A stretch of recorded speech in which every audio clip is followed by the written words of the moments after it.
What's going on, Packers fans? Aaron Negler here, Cheesehead TV, back from New Orleans. I missed the coordinator press conferences by a day, so I'm going back and I'm listening to Jeff Hafley talk with the local media, and my eyes are kind of glazing over. I'm getting a little bored until Ryan Wood asked about TJ Slayton and how is this big man going to fit in this attack style 4-3 defense.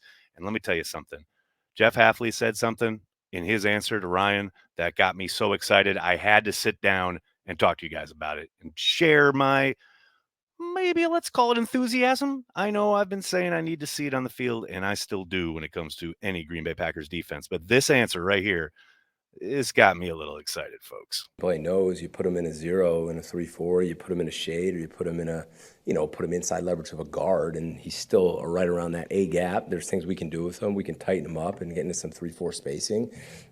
We can just play him at the nose position, but he's been another guy. I mean, that whole D line, if you guys were out at practice and you could hear and feel that energy, I think Rebs and VO, I mean, that group's humming, and they're getting off the ball and they're playing fast, and that group has to attack. That's not going to be a passive read and react. And no, they're going to go and they're going to get off the ball. And before we break every meeting and I dismiss them and talk to the back end, I tell them to go get after the quarterback. And that's what they're going to do. And then you get a big guy like that against the run. I mean, that nose has to be he has to be a guy that makes it really hard to run the football. And he's got the size and he's got the body to do that. Now we got to coach him up and make sure we get the most out of him. But he's done a nice job so far. I'm sorry, not going to be passive. That group is going to attack. It's going to get after the quarterback. Now, look, we've all seen coordinators get up in front of the media in Green Bay and talk about aggressiveness and how they are going to be aggressive and they are going to get after the quarterback and things of that nature.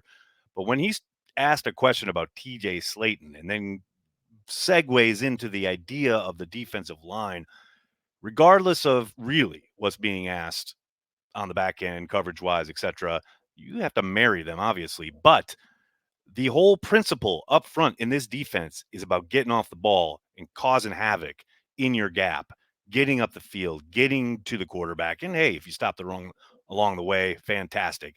And that's obviously part of what TJ will be involved in. But man, this idea we had under Joe Barry where everything was passive. And I know last year, it's funny if you go back and watch the coverage of the defense. Just Google it. I'll swear if you Google Joe Barry and Packers defense and stunts, you'll see a couple of results like, oh, the Packers are creating havoc with their stunts.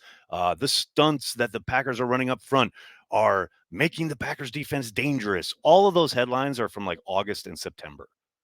And then you get halfway through the season and offenses have started to figure them out and they're running the same stunts. They're just not quite as effective where they have guys looping over each other and teams are now, oh, that's what they're trying to do and they start practicing it, etc.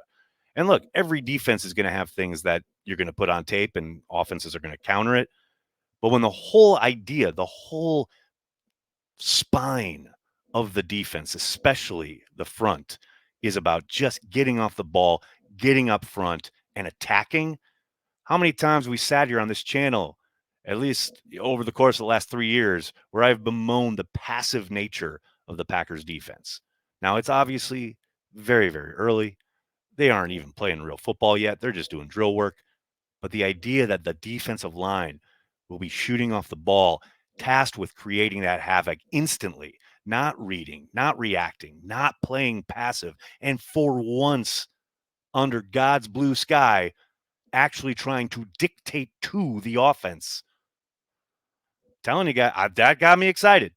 I've been Mr. Wait and See on the defense, but that got me excited. So here's hoping that they take those steps here in the offseason to learn this defense. We start getting those pads on come late July, early August. We see these guys flying up the field, creating havoc and putting quarterbacks in the dirt.